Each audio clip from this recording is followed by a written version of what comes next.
So welcome Cool. back. First of all, you've been gone from the podcast for 6 months. What do you want to update the people with? 6 months.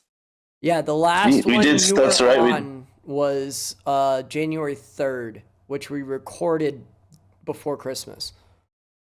right. Wow, dude. It was literally dark times of just work. Atlas got sick for almost 2.5 months straight. RSV is really a real good time. He just got it for his third time this last weekend. So an emergency trip to urgent care at 5 p.m. and a follow up call to 911 at 4 in the morning is an awesome way to. Dude, they send you home. They sent us home from the hospital. So his oxygen was like, his SpO2 levels were at like 91%. And they're like, that's real low. Because when we first got in, it was like 93, 94. And the guy's like, this is right on the threshold of admittance. And like while we were sitting there, he's like wheezing and it plummets. And he goes, I would want to check you into the emergency room. They give him albuterol and some, what is this, dexedrone or something like that. It's like a steroid. And he immediately just like perks up, oxygen's chilling like 97. Over the next like hour and a half, like gets up to 98, 99. And it's like 9 p.m. by the time we're discharged. And they're like, yeah, here's a prescription. And then we get home. He's just wrecked from being awake and wheezing so much. Passes out right away. Amazing. Wakes up 6 hours later when he should be getting a second dose. And he's wheezing and in pain again. And we're like, we should have gotten something from the hospital. So that was a fun time. But anyway, that was like the worst case of it. Otherwise, it was like monkey ball or monkey in the middle of I would get sick. He would get us sick. Kids are cesspools and miracles. It's the greatest. He would get me sick. I would get Jared sick. The next weekend, we'd like all recover. And then he would catch something else through the winter because it's winter in Minnesota and you walk into the like daycare room and a kid just like coughs or sneezes or both, or you just like, he looks at you like we just snot drilling down his or her face. You're like, cool, that'll be in my house in about 3 days. So yeah, that was very hard to get used to where everybody's always sick for like 4 months straight. But positive notes, work's just been killing it. Jared's been crushing it. And Alice is like, he potty trained himself, like 2-year-old, just no more diapers. That's an amazing thing. Nice. And he's like communicative. So like we can have a full conversation and he like kind of gets it in enough of like, dada sit. No, my spot. Dada there. Like M&Ms. Like, do you want M&Ms? Like, yeah, dad, get M&Ms. I'm not even mad that you're bossing me around so much because this is absolutely adorable. Have you started teaching him ground balls yet? So the functionality of the lacrosse stick, he doesn't quite get the concept. But I've got a hockey stick in his hands. So he's got the concept of it's down, put the stick down, slide the stick to like hit it. And so he's getting there. It's baby steps to get it, but he doesn't get the concept of lacrosse stick. Like, he's too small and he just like spins his body to throw it. So he doesn't get where it like leaves the stick, but I'm saying ground scoop balls, through. man. Ground balls are the game I know, changer. He but can like pick it up, scoop through pick it up, put it back down. Pick it up, put it right. back down. 2-year-olds and high schoolers trying to teach him to scoop through. Same thing. They're just not going to listen. So the amount of people in high school that scoop with one hand is mind-boggling to me. It absolutely blows my mind. I cannot I think I can count on 2 hands in a game that I've scooped with one hand. It makes no sense to me. It is a full. To me, it's a lazy in stride thing. I would do it a lot.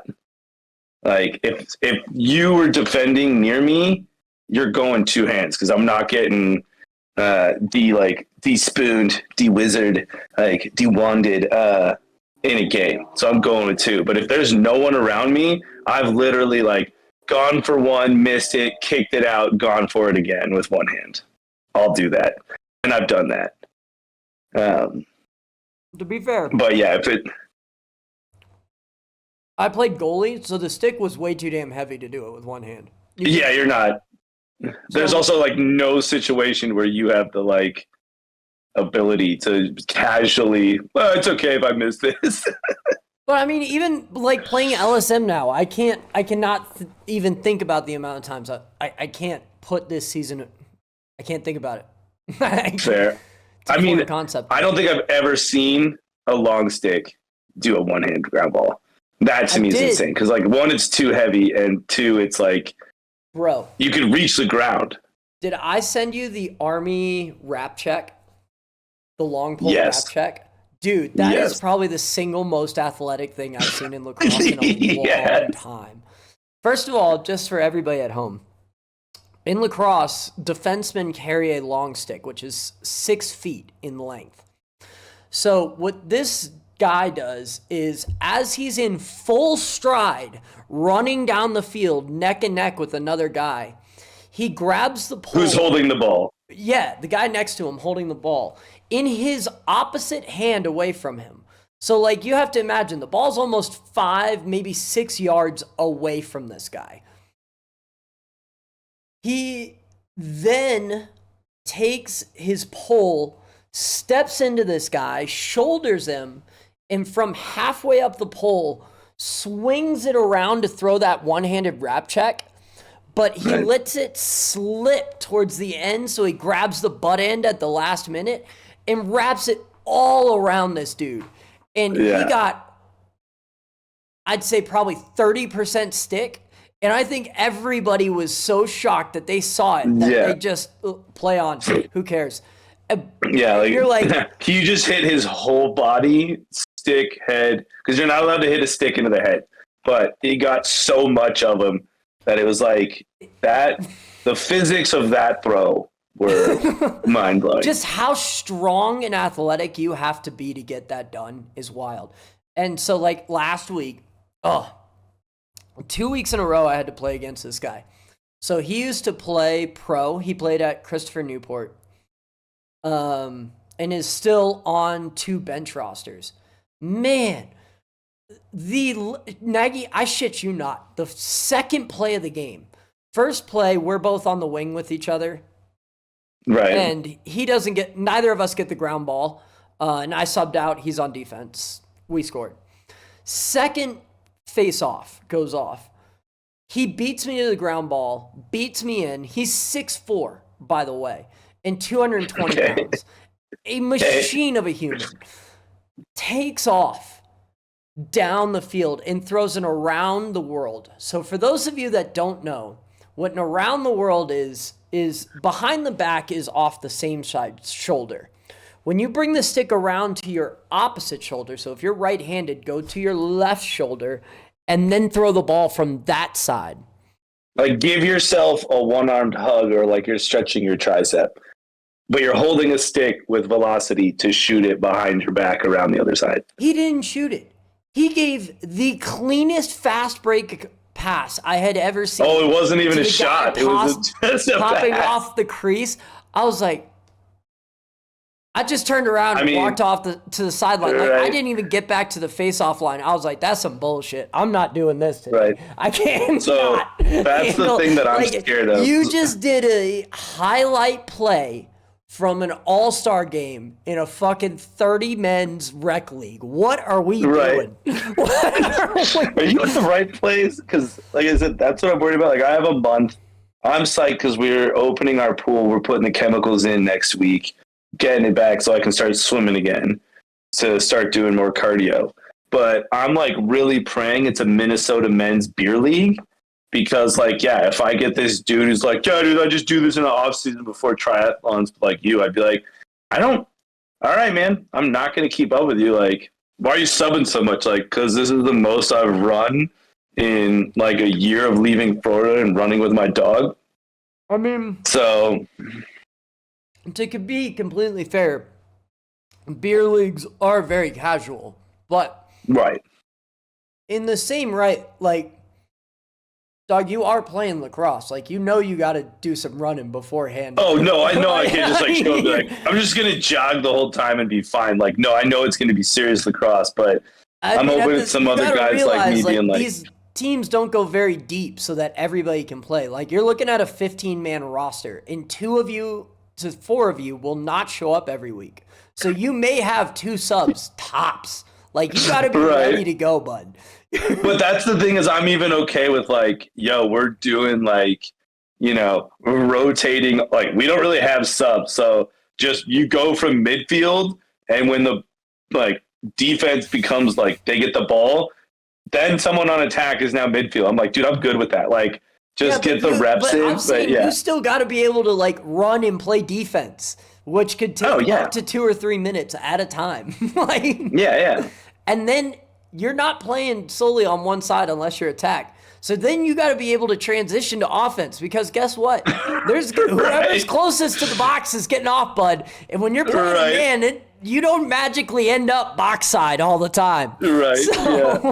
Oh, it's not just going to be like, oh, I did offense for a while, came back, covered defense, we got the ball back. Like, cool, I'm going to walk this one up. Like, no, dude, get your ass into offense. So, like, you got to go out and do some homework, man. Like, oh, yeah. Oh, no, that's the other thing is, since it's been so much nicer weather, it's so much easier to now combo running Disney and putting Atlas in the stroller, running him around the parks here. When it's 2 weeks of overcast and rain, Disney's like, you try and take him outside, and he's just like, no, I'm good. He pees the closest tree, and then he's just standing back at the door to get back in the apartment. Like, I'm good, man. That's how Phoebe is. Right. But we've been going to the Chatfield Dog Park, man. Oh, so nice. Much fun. Yeah. The other dope thing with that is, like, I can go run there, which is so hella fun. Since it's so big, she can come with me, and we'll do like 2 or 3 laps. So she gets a 5K in, and she comes out feeling like a brand new bitch. Like, I've seen her energy even turn, because she goes and does like my 2.5 to 3 mile runs with me to drill stuff, and she's got to keep up. Right. Because I'm not going to sit there and go, Phoebe, come. And she just, you got to keep up, sweetheart. Right. That's on you. Like, that's the other thing is Disney's heart's pretty messed up, because he had heartworm when we first got him. Mm-hmm. And so he's not even like a runner, and like we'll start running and he's like amped up for like the first quarter mile. And then he's like, oh, we're still doing this. And like, even Jara's been like, I was like pulling him for most of that. And I'm like, dude, I've never outrun my own dog before. Well, I mean, that's a lie. I had an older dog, but I would run laps around a football field, and she would start with me, and then her laps would get smaller and smaller until she was just sitting at the 50-yard line, like kind of just turning and watching me. Yeah, but that's just reps. Like, that's just volume. That. And getting him back into shape will be a nice excuse, but yeah. Which actually is leading into the topic of conversation, because you were my inspiration for truly joining this Lax League, because we're just looking, Jared's like, dude, we need to try and find some more friends here. Mm-hmm. Like, I've asked you about this. I asked Lance about it. Like, making friends in this era is mind blowing to me, because I was so used to like ships and iFly, where like work is so chill that everyone loves being there. Ships, it's like, hey, this is Chris. You guys are both American and you're stuck together for the next 4 months. Bye. And then it's like, all right, well, we're going to probably become friends or find at least something we're going to do. And then here, it's like working with some of these guys, it's way more of a diverse like age and things, where it's like, hey, do you guys want to play like pickleball? Like, nah, dude, I don't play pickleball.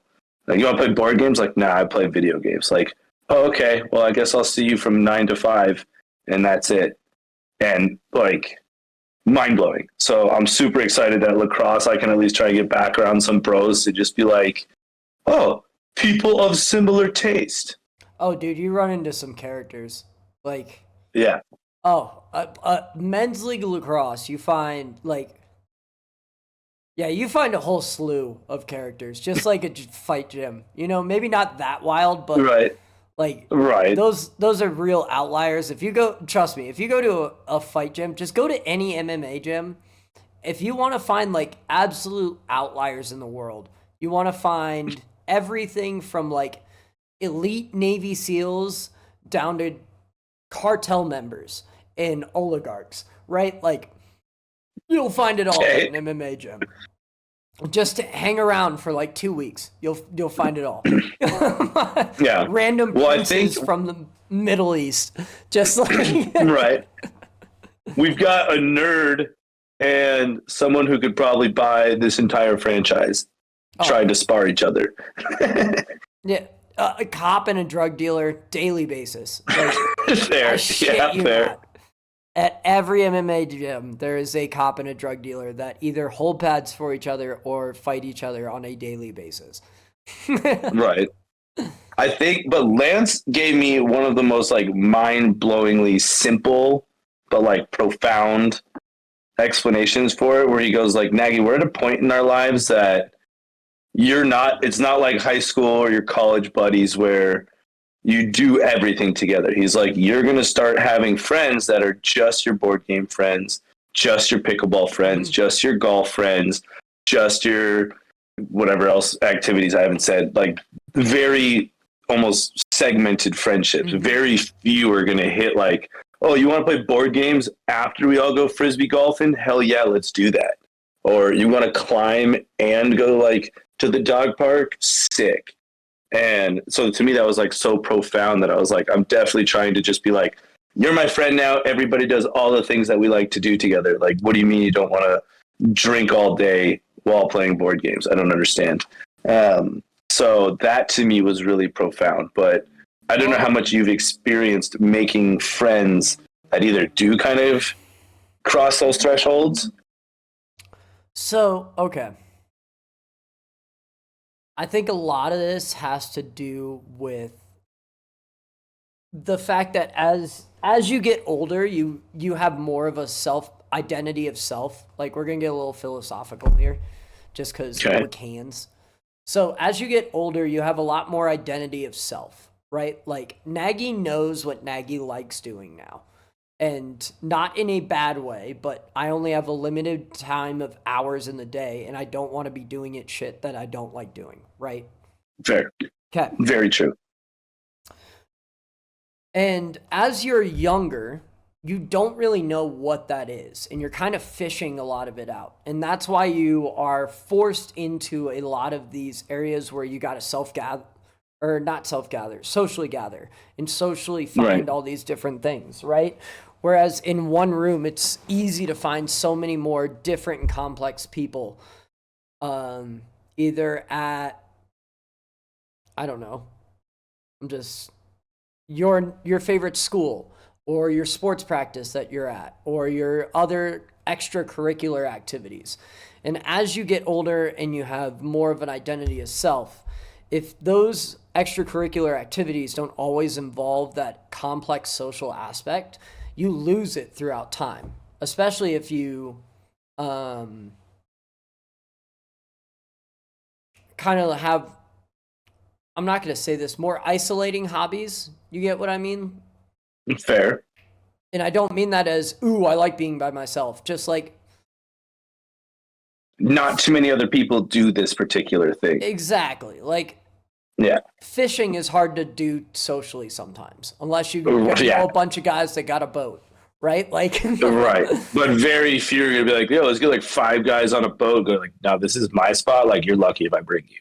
Exactly. Like, it's me and my dog, or me and my one other buddy that are out here.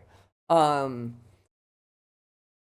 so if you don't have those big group activities, you don't have the opportunity to spawn in new things, right? So I have gotten more friends since I've go out and do things, right? Like, you're never gonna find them in your house, but as I go out, and a lot of my friends here came from my martial arts gym that I was at. What else? My martial arts gym that I was at, work here, even through my cousins. So, like, I go out and do something with my cousins and I meet somebody X, Y, and Z, Correct. Yeah. And that's the thing, is like branching out. And Jared and I had several conversations where we definitely like hermited ourselves of like, we don't really like extending ourselves too far out of our comfort zone because of Atlas. Like, we're like, oh, well, he's going to freak out in the car and blah, blah. And 95% of the time, he was completely fine. We're like, this was all in our heads. Like, we were preparing for the worst and never actually just like went out and tried it. And finally, we're like, we haven't hung out with someone in weeks. Fine, let's drive 45 minutes. We went to Wisconsin, and Atlas did totally fine. Both drives there and back. And we're like, oh, we suck. This was totally on us for most of these things.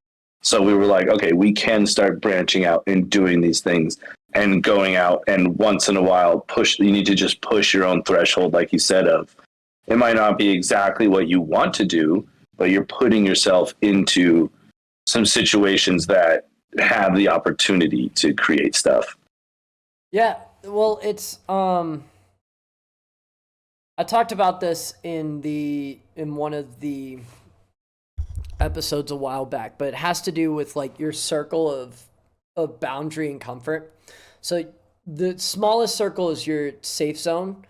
The next one out is your comfort zone, or your like discomfort zone, like where you're allowed to be discomfortable.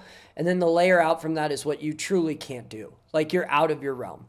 Like, for a easy example is, you love playing lacrosse, but if I were to put you in a D1 game right now, you would have no idea what the fuck was going on, right? Like, you would be out of your realm in nerve. I'm saying if you had to go play, like, you'd be so out of your realm. I understand that. You would be shoved around, bullied, pushed, out of breath in the first round because you couldn't keep up with the defender. That by the face-off, I'm like, sub. Yeah, like, they just blew the whistle, and you saw you were going to lose the face-off. And you're on the far side already starting to sub. Like, right. So that is like just your realm of what you can't do. Or say you were to go read a book in Portuguese. Ain't gonna happen, bud.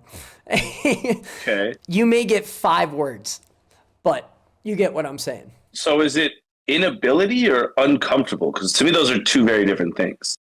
Like, I can't read a book in Portuguese, but like, I wouldn't be uncomfortable in a D1 game. I'd just be like, I'm way out of my element, but I could still like do something. It's not your inability, because you ultimately grow everything through this same comfort zone thing. As you push your boundaries for your layer of discomfort zone, as in every time you get more in that discomfort zone, it grows bigger, which makes your comfort zone grow as more, right?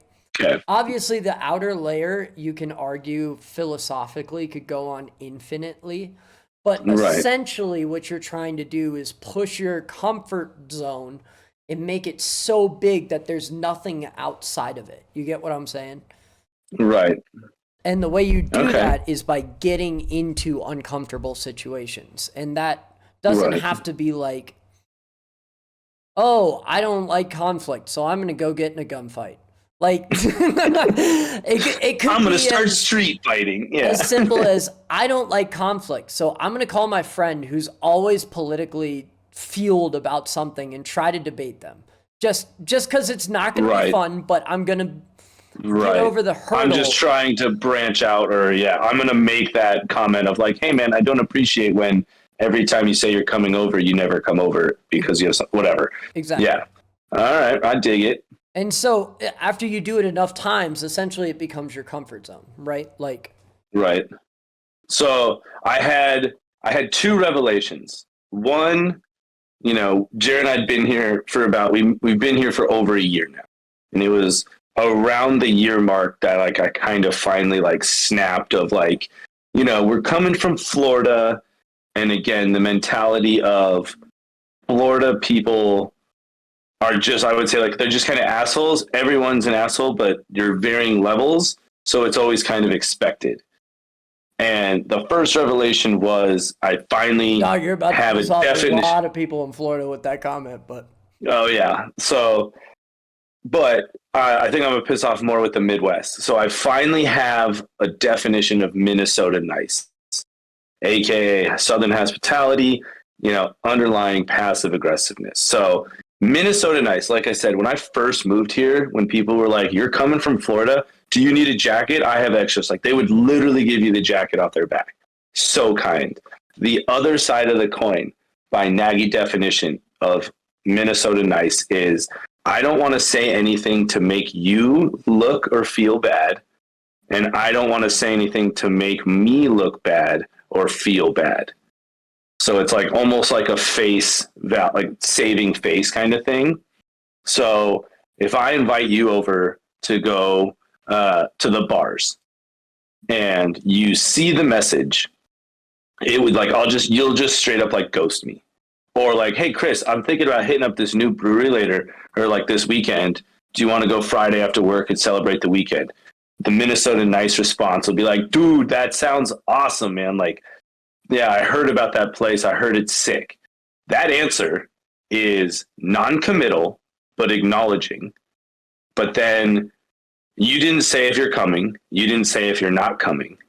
And then when Friday rolls around and you ghost me, it's like, oh, Chris said he's not coming. And you're like, no, I didn't say I'm not coming. You might have heard I'm not coming. I might have meant I'm not coming, but I didn't say it. So I don't feel bad or look bad. And now you shouldn't feel bad or look bad because I didn't tell you no, so you weren't rejected. And I didn't tell you no, so I don't look like a bad guy. And that has been the biggest mind-blowing thing of like dealing with, that people will say such non-committal responses or just straight up ghost. Because that's just a lot of dishonest people as adults that aren't. And that, like, again, do you? Let me ask you, Nagy. Do you hang out with a lot of people that have commitment issues? I don't hang out with anyone, so yes, yes and no. Thanks, Suel. Yeah. I feel like we're starting to target something here. I feel like yeah. So like we've tried on so many different levels of like, you know, like I said, even trying to put so many different people in boxes. There's still a couple guys that like, if I hit them up for golf or pickleball, they're in. If we say it's like board games and things, yeah.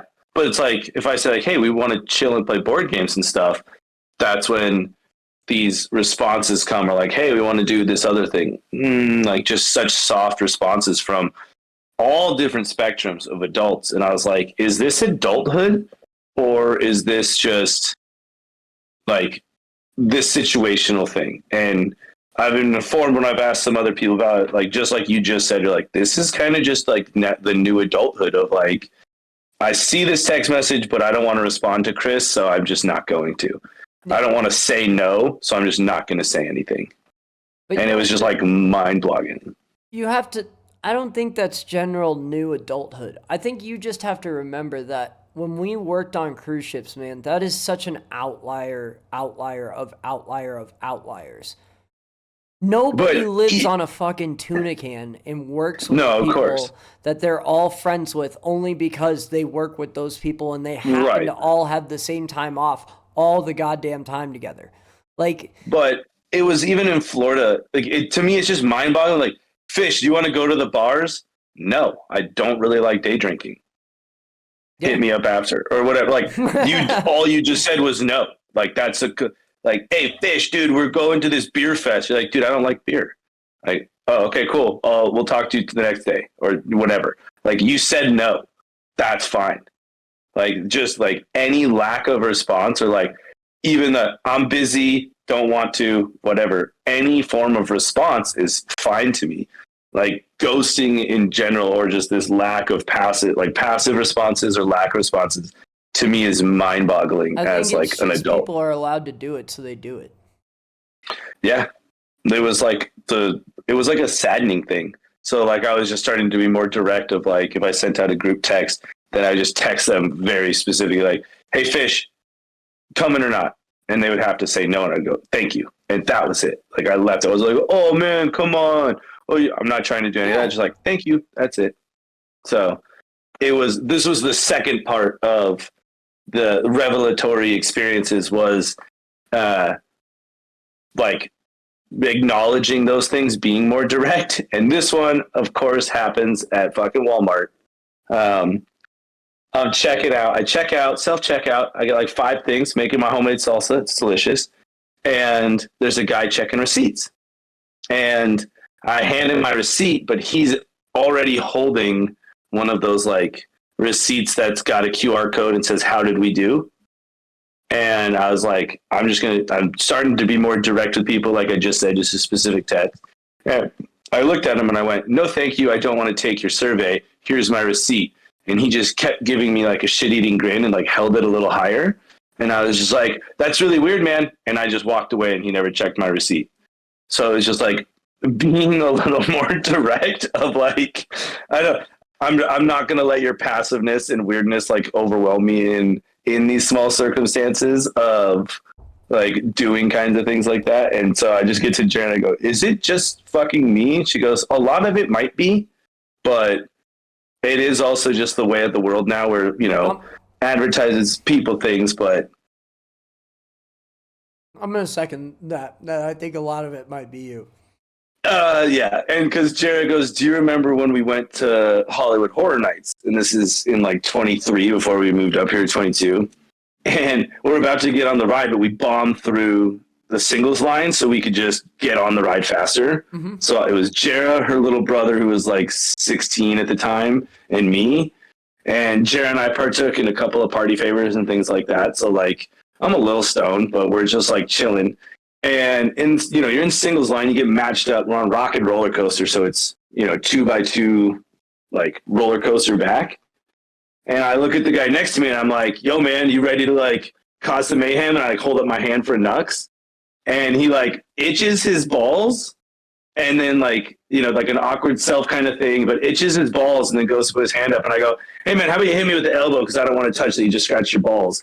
And Jared turns around and goes, "What the fuck just came out of your mouth?" And I was like, "Well, it's a random stranger, but like I'm amped to be here with him, but I don't need to do that kind of stuff right now." And she's just like, "Why is it just you doing this stuff?" I'm like, "I don't know. But would you have given him a fist bump?"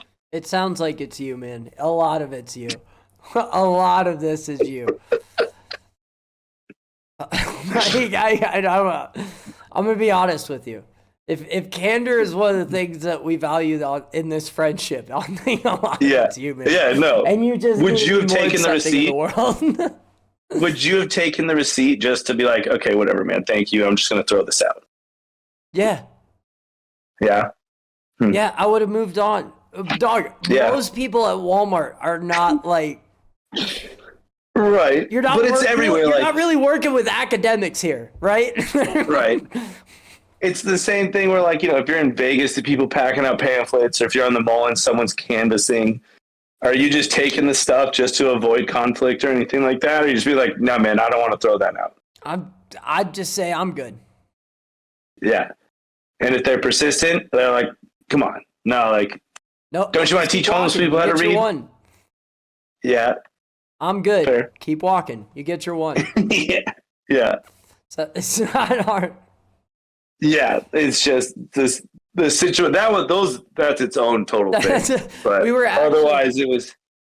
We were sitting in a meeting the other day and my boss was like, "Go around the room and say why you like working here." And I said, "Helping people overcome adversity." And everybody had like their long speeches and whatnot. My boss was like, "Damn, that's a hard period, and that sums you up pretty well. Let's move on." Yeah, right. And as somebody who's known me this long, you could appreciate that. Yeah. Where it's just like, I've made my point. We don't need to extrapolate on it next. Like, helping people overcome adversity. There's no more to that. I don't need that. That says it all. Well, what do you mean by that? Like, you help them when they have a problem. Period. Yeah. The end? Yeah. No, I like that. And yeah, it is some of those things of just having, like, it's just like, that's it. Thought complete. Carry on. Kind of moments, not these lingering. In that book, 48 Laws of Power, right. One of the laws is never say more than needs to be said. And I've been trying to put that into practice. Absolutely. And that's one that I feel like it kind of, yeah, I like that one because, again, of like, no, I don't want to come. I don't need to elaborate. You don't need to elaborate. Good for you. Like, Nagy, I don't want to come over. Noted. Nothing more needs to be said. And also accepting it. It is a very two-way street. If someone's going to be candid or direct with me, there's no situation where I think I would lash out to try to do other stuff because, yeah, like you said, two-way streets all the way. But yeah, every time I find myself rambling, I've just been like, this is unnecessary. I need to stop talking. It's that meme I sent you the other day with the barbed wire around the neck. Yeah, absolutely. But again, it's no. I mean, like, again, trying to make friends, and Jared and I were like, we just tried too much too fast. Like, oh my God, we have this one thing in common. Do you want to see if we have like everything in common? And it's like overwhelming of like, yo, this guy Fish is really chill. We talked about lacrosse. Like, I'm going to see if he wants to go out drinking and maybe come to Vegas for a golf trip. Like, whoa. That was way too, like, why don't you start with like, see if he just wants to go to the park and have a catch first? Accurate. Yeah. So I like, it's very funny to me that I'm like, cool, I'm 35 and I'm learning how to make friends, no biggies. Helping people overcome adversity. Yeah, that's why I called you up. I was like, hey, bud, I need some advice. It's like Fish has got the answer to this one. Yeah. Have you, Bumble? Yeah. I do. So we were even like, do we do the Bumble BFFs to just see if there's I'm going to be completely honest with you. Here's what you need to do. If you want to really game the system, okay, put up complete smoke show pictures of Jera with Atlas. Not you. You don't need to be in any of them but one. Literally one picture. And you don't even need your body. You just need a face of you and Jera smiling. I shit you not. So I need to go catfishing a little bit. Kinda, but here's where the thing is. Be blatantly honest in the profile of exactly what you're looking for. Because what they're going to do is once they see that first one, they're going to start scrolling through. And then it's going to be like, hey, I'm just looking for a friend to do X, Y, and Z. And that's all it's going to be. And you'll be shocked how many matches you could get. Or it'll just be some dude that swipes on Jared and you're like, hey, when do you want to go golfing? He's like, shit, you know what? Hell. Does she golf? No. Like, oh, never mind. No, he's not going to even ask that. He's going to be like, oh, well, cool. Let's go. Yeah, no. So, I mean, that was just a funny idea. Like, have Jared just write it out as, I'm looking for friends for my husband. If you happen to be included in any of these items, that would be awesome as well. Here's our stats. Nagy likes fishing. He likes golfing. Sometimes he likes playing lacrosse. Enjoys drinking. ... Smiley face. I mean, I would just put like excessively, but that's what the ellipses is for. Yeah, because so there's points where you can go how often you drink, and you can already put in there frequently. Yeah. What time is it? Because I mean, yeah, that's the thing is but again, like we said back earlier, is like branching out more, like going to the climbing gyms, trying to kind of just meet people doing the things that we like to do versus meeting people and seeing if they'd like to do those activities. So it's just been a trip. And I mean, yeah, it does really go back to like, if I hit up some people and no one responds, I'm like, Atlas is at that point right now where he is actually really funny and chill to hang out with because he's his own person. He's kind of a 2-year-old asshole, which is really funny that, you look at this thing and it knows what it's doing. Like, he's hit me with pretty much every toy he's got in the face. And I'll be like, do not hit me with that. And he makes the eye contact and then swings. And like, what did he hit me with? He hit me with his best shot. No, I think it was a Hot Wheels car, kind of out of nowhere. It was my fault for not really paying attention. You know, Star Wars, we were doing Revenge of the Sith. But then there's times where I'll pick him up and I'll put him in timeout. And I say, you come out when you're going to be nice. And he will keep himself in timeout. And he like even lay down and kind of like hit the ground and kind of throw a tantrum. And then after a little bit, it's kind of super quiet. And he'll walk out and he'll just like stare at me. And he like waits. And he gets this little freaking smirk on his face. And he's broken me every time where I try and be super stern. But he just gets this little smirk and these big eyes and just stares up at me. And just, I start laughing. And then he goes, Dada happy? And I'm like, yeah, I'm happy. And then he goes, hug. And he knows, like, because we say, like, if you're going to be nice, give me a hug. And then he'll say hug. And then he goes, okay, play. And then you're like off and running again. I'm like, dude, like, I'm more worried Jared's going to be like, dude, you break like spaghetti. Like, come on, lock it up. All right. We're going to do something real nerdy here, and we're going to hold you accountable. Okay. Go get your lacrosse stick right now and show me how it is and what you want me to do to it. And I can walk us through it so we can be on the same page when you send it to me. So we got ourselves the old Brine Clutch 2. Fuck yeah. Now this thing... I legit have videos of me stringing this head. I love this head. Yeah. So this one is currently, I think, marinated in the Atlantic and Pacific Ocean. Played with this thing in New Zealand and pretty much every beach in the Caribbean that we went to. So this was my backup. Then? Sorry? Do you want to save that mesh? No. I mean, maybe. No. Okay. Then I'll do it. The color, though, because like I said, I want to dye this beast purple and make myself a Donatello.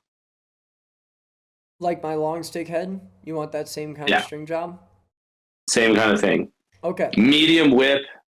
Nope, hold on. Punch in your pocket right now so I can kind of see where it is. Okay, but this is also not like my main. This is the one you're going to be using? Yeah. So. I have my other one. Hold on. Punch it in. Where do you want your pocket to sit? Do you want it right there? Do you want it higher? Do you want it lower? So you want a relatively that's pretty low standard pocket. for me. I mean, yeah, as ATAC, like for the most part, you're kind of doing quick passes, things like that. Okay, where do you want the ball to have a long release, or do you want it to have like a short, snappy release?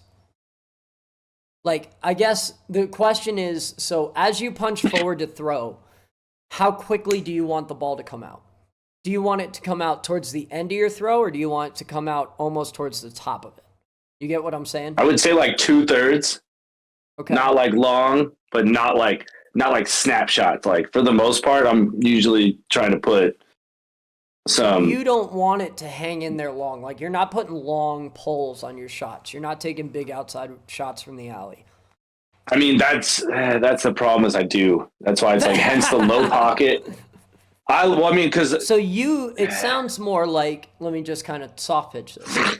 You want a middle kind of pocket that's going to sit a little bit higher, and it's going to have a quick release point if you want to give it kind of a snap pass, but has a decent amount of hold so that you can get a good wind up if you need something into it.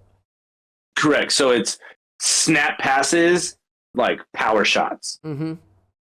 I got you. And so with that, how much whip do you need?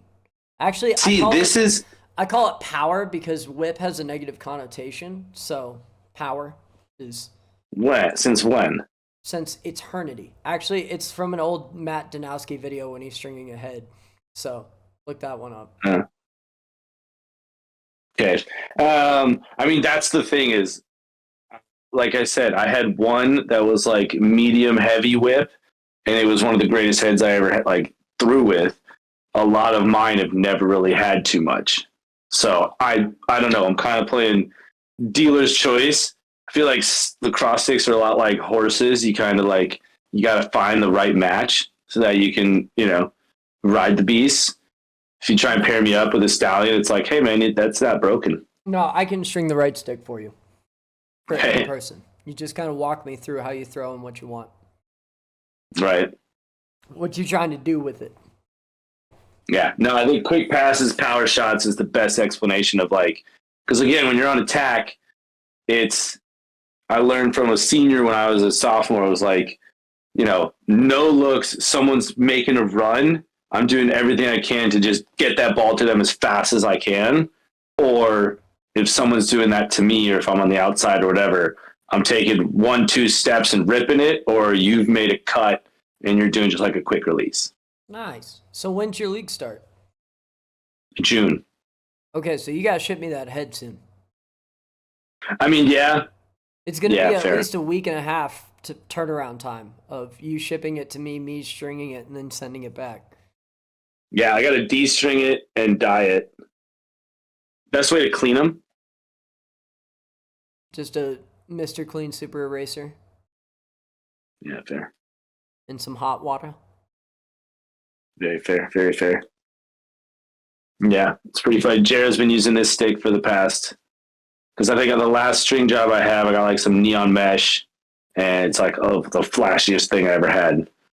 And I think I played like 2-3 games with it. And I was like, okay. You still need that Gryffindor stick I sent you. That was a badass stick, but again, when I'm not worried about getting gassed by the first quarter/half, then I'll reward myself with more toys. Right now, like I said, my elbow pads are from freshman year of college, and I'm like, I'm gonna need some new one of those.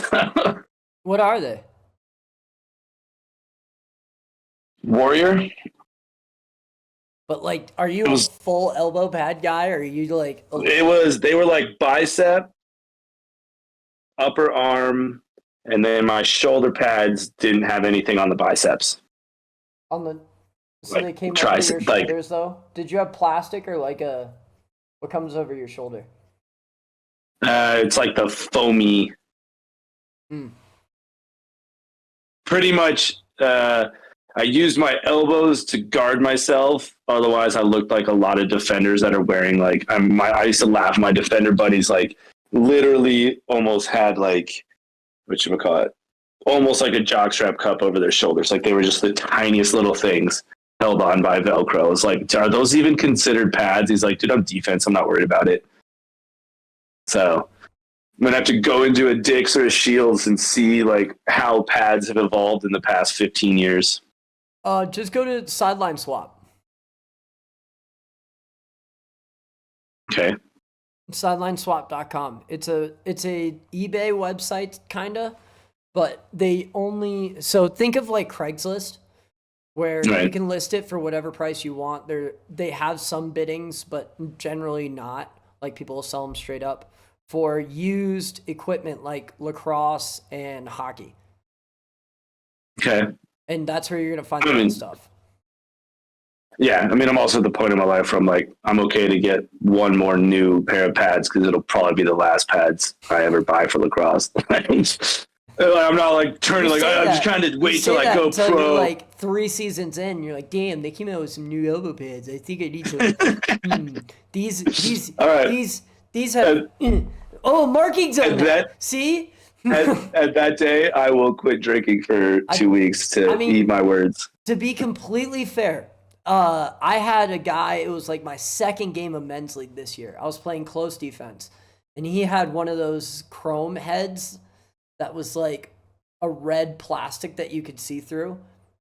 Right. And he was like, dude, I hate this thing. I was like, honestly, in the fourth quarter, if you just hang it out there for me, I'll throw a slap check and snap the shit out of it. And he was like, will you? And I was like, dude, just like, you gotta, make it, don't like just hold it out there, but yeah, just dangle it out there for me a little bit and I'll get it. Yeah. And so it was like 2 minutes left in the game. He ran around back to X and he started to do the dance. And I was like, oh shit, this is the time. And he does like the most lazy rollback I've ever seen.